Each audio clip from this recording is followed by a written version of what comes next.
안녕하세요. 크다야는 크고 다른 야망의자의 줄임말입니다.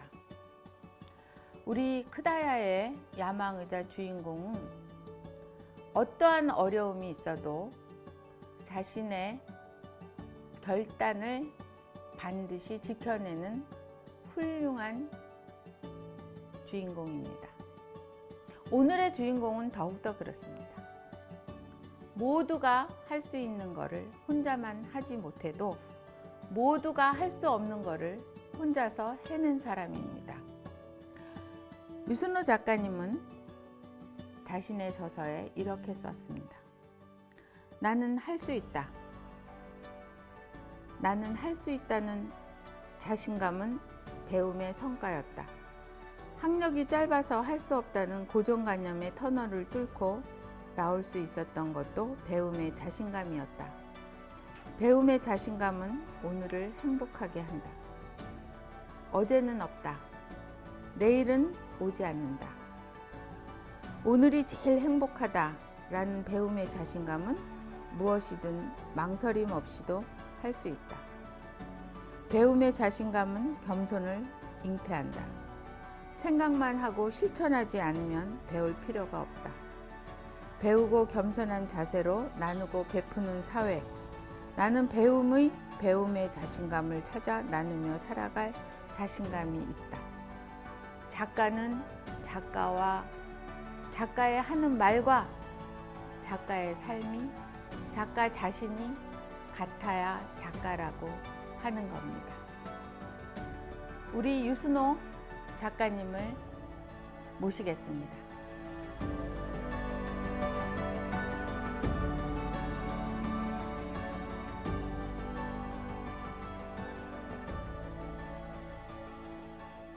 인생길 70여 년을 달려 배움은 은퇴가 없다.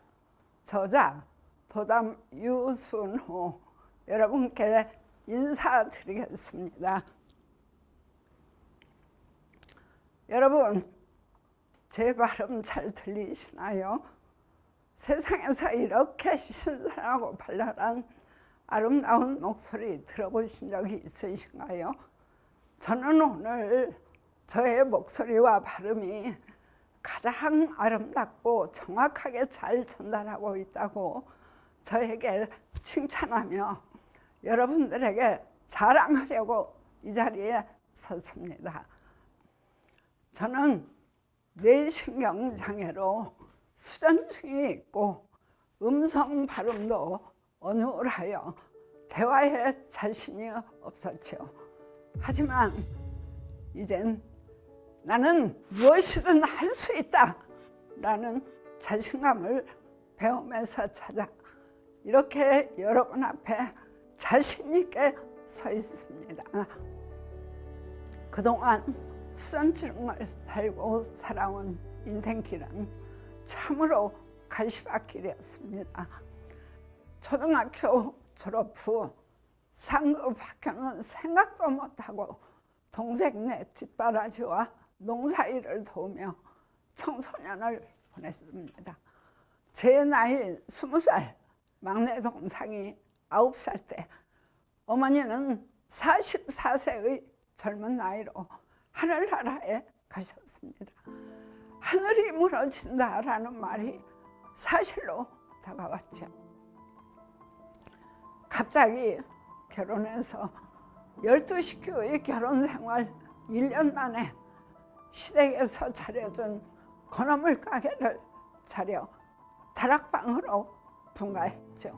하지만 장사의 경험도 없는 새색시가 가게를 차려놓고 고객을 대할 줄 몰라 물건은 점점 품질이 떨어지고 재고만 쌓이는 것을 보고 이웃집 신발가게 아주머니께서 이대로는 어려우니 노점으로 나가서 팔아보라고 권유하셨어요. 저는 임신 후반의 무거운 배를 안고 거리에 좌판을 만들고 온종일 서서 세월만 보냈어요. 수입은커녕 빚만 늘어가는 상황에서 첫 아이를 출산했지요. 첫 아이 젖먹이며 전몸살로 고생하던 때였어요. 병원에서 수술로 염증을 도려내고 길다란 꼬지로 심지를 길게 밀어넣으면 마취도 없이 너무 아파서 병원이 또 하나하나 큰 소리로 울었죠.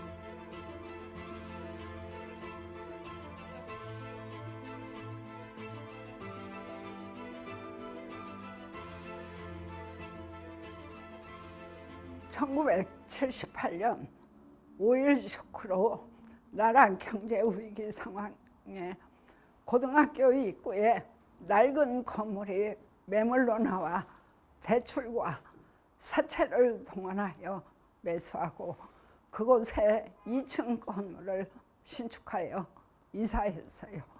신용을 잘 지켜 열심히 한 보람으로 몸도 건강, 마음도 건강하고 정신까지 건강한 부자가 되어 있었습니다. 첫 아이가 학교에 입학하여 가정통신문에 부모 학력을 기재해야 했어요. 초등학교 졸업이라 적으면 아이가 상처받을까 두려워 중학교 졸업이라고 적어놓고 거짓으로 기록한 죄책감에 시달렸어요. 아이들을 키우며 사람은 거짓말을 하면 안 된다고 강조했는데 저 자신의 학력을 속이고 있다는 양심의 가책을 느끼며 막내에게만이라도 떳떳한 엄마가 되겠다고 결심하고 막내가 초등학교 입학 전 고익 검정고시 학원을 선택했습니다.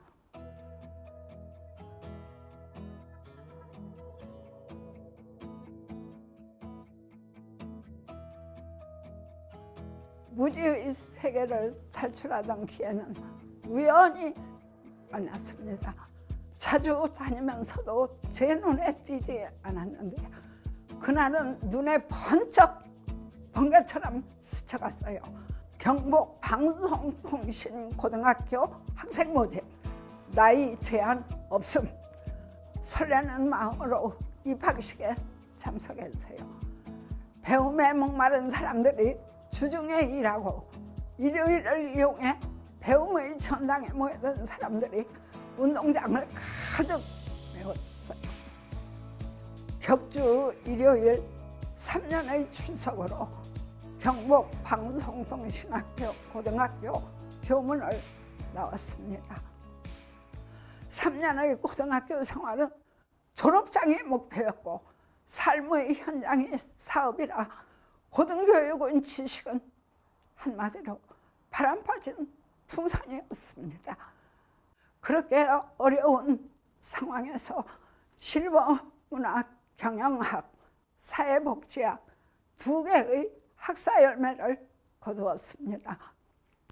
앞으로 대학원 진학해서 어머니가 하시고 싶은 공부를 더 하시라는 자부의 말을 듣고 급히 서둘러 대학원에 진학했죠. 아무 준비도 없이 시작한 대학원 공부는 너무나 어려워 포기해야 하나 하는 생각을 수없이 하면서 아니야, 나는 할 수 있어 라는 단어를 되풀이했어요. 나의 이력서에 포기라는 단어로 채울 수는 없다는 결심으로 일단 하는 데까지 해보자. 손떨림이 심한 저는 메모를 할 수 없고 컴퓨터 전원 클릭이 어려워 몇 번의 실패를 거듭하며 속도는 느리지만 눈을 열어 볼 수 있고 귀를 열어 경청하며 10손가락이 함께 자판에 춤추고 있다는 자신감으로 배움을 실천하고 있습니다. 독서를 모르는 저에게 한 학기 종강인식에서 노인상담론 강응섭 교수님께서 지으신 시인과 철학자의 유쾌한 만남, 이렇게 교수님의 책을 선물 받고 저희 독서를 시작한 계기가 되었죠. 독서를 통해 배움의 양식을 채우고 있습니다. 책을 사랑하던 중 이시영 박사님 저서 배짱으로 삽시다를 읽고 박사님을 제 마음의 멘토로 정했어요. 나이에 밀리지 않고 배움의 끈을 잡으면 이시영 박사님처럼 건강하고 보람된 삶을 찾을 수 있다는 확신으로 일찍 자고 일찍 일어나 새벽에 독서하고 효율적 시간 활용, 식생활 개선 등 모든 것을 내면의 멘토를 따르며 꾸준히 실천하고 있습니다. 건강한 배움은 마음을 안심시키고 마음의 안정은 정신을 건강하게 하고 정신이 건강하면 육체도 건강합니다. 저는 배움으로 건강을 찾고 있습니다. 저는 배움을 선택하고 나도 할 수 있다는 자신감이 배움터에 싹트기 시작했죠. 행복이 무엇인지 저에게 묻는다면 배움이라고 당당히 말할 수 있습니다. 행복은 멀리 있는 것이 아니라 아주 가까이 저의 마음에 있다는 것을 배움에서 찾아 오늘도 웃을 수 있어 행복합니다. 여러분 모두 행복하세요.